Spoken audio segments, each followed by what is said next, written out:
I just want to say before we start, this video is for people at the start of their Borderlands journey. You know, as time goes on and there's better things we can do to farm XP and things like that, we'll update the video. But for now, this is some of the best tricks you can use right out of the gates from level 1. If you like Borderlands, subscribe and like the video, because there's plenty to come on this channel. Let's get right into this one.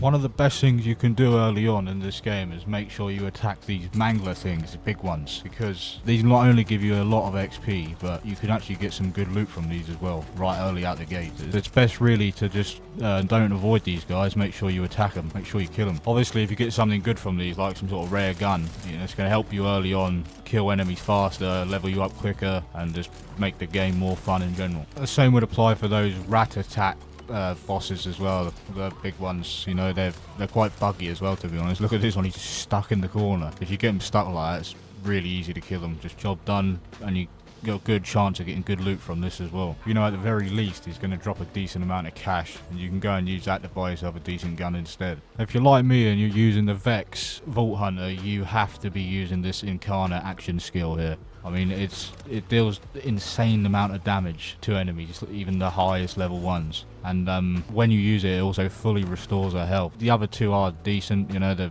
minion one and where you can get the animal. But nah, you've got to be using this one, man. Just a heads up as well, if you are using Vex, I would recommend you focus on the volatile essence to start with. Probably try and max this out or get close to it, and also the grave sites, where it increases critical hit damage and gun handling. I've just found these out of the lot so far to be the most effective, and I've got a rough idea of what sort of tree I'm gonna create here, but it's early days still.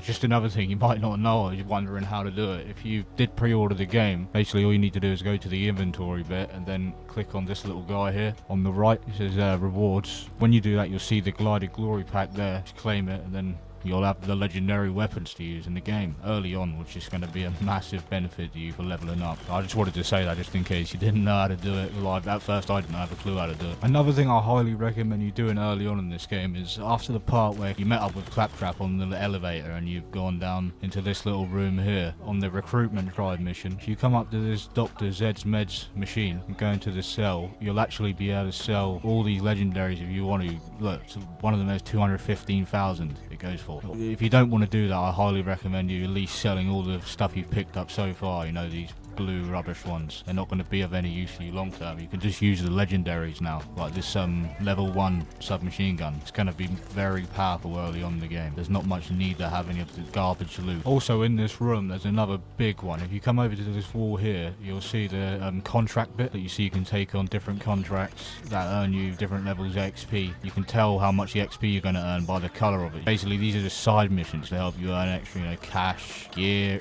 iridium, and obviously XP just going to help you level up real fast and get those good guns, take out the bosses real easy. Another tip I got for you is you see these things here, see these silos. Basically these let you fast travel and that once you take them over, and they also give you like vault fragments to use on to upgrade your guns and things like that. One thing about it is as well, you can get so much XP here, and you can also get a lot of good loot. Basically just use your legendary weapon, take out his warden and his goons, and the silo's yours.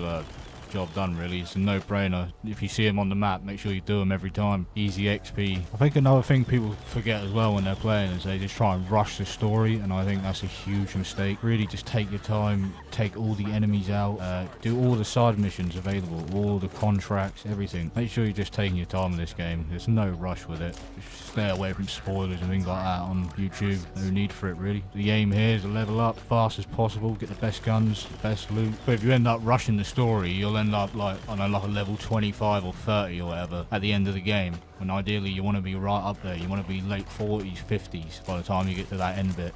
Make it a lot easier on yourself, and you're also going to have dead loot if you don't do that as well. Make sure you're doing all those side missions. Don't mess about. Well, if you're new to Borderlands games, you'll find often that you go in these little side rooms, and this is where the best loot is. If you stick to the main storyline pathway, you won't. Chances are you'll end up with really bad loot, because the game just hides it on purpose. You know, even if you find jank loot, you still put it in your inventory, take it back to one of those little vending machines, sell it, and you know, later on in the game when you've got plenty of money, you're going to be in a good position to buy yourself some of the best loot in the game. write out the vendies. But like I say, you ignore this, you're going to pay the price later on. You're not going to have any cash, you're going to be a dosser, you're going to be a bum, so make sure you do this. Yeah, obviously this video wasn't a long one, and I'll make sure I update it soon once we all like level up a bit. And the game's actually been out more than a few hours, but yeah, I just wanted to help some of the newer players out there who are new to Borderlands. Make sure they're doing the right thing, not passing up missions, do the contracts, do the side quests, check those boxes. You never know what's going to be in it. Make sure you're killing those extra little bosses, you know, the big ones that are running around. Make sure you're taking them out, because you never know what they're going to have on them. Yeah, that was just a quick one for the newbies out there. There's going to be plenty more Borderlands content coming on my channel. And just a heads up, it's actually my first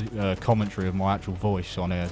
Apologies if I was a bit nervous, but things will get better from now, and we're going to keep improving. We're going to be coming back with plenty Borderlands content throughout the year and next year on this channel. Stick around if you like the game. I'll speak real soon on the next Borderlands vid.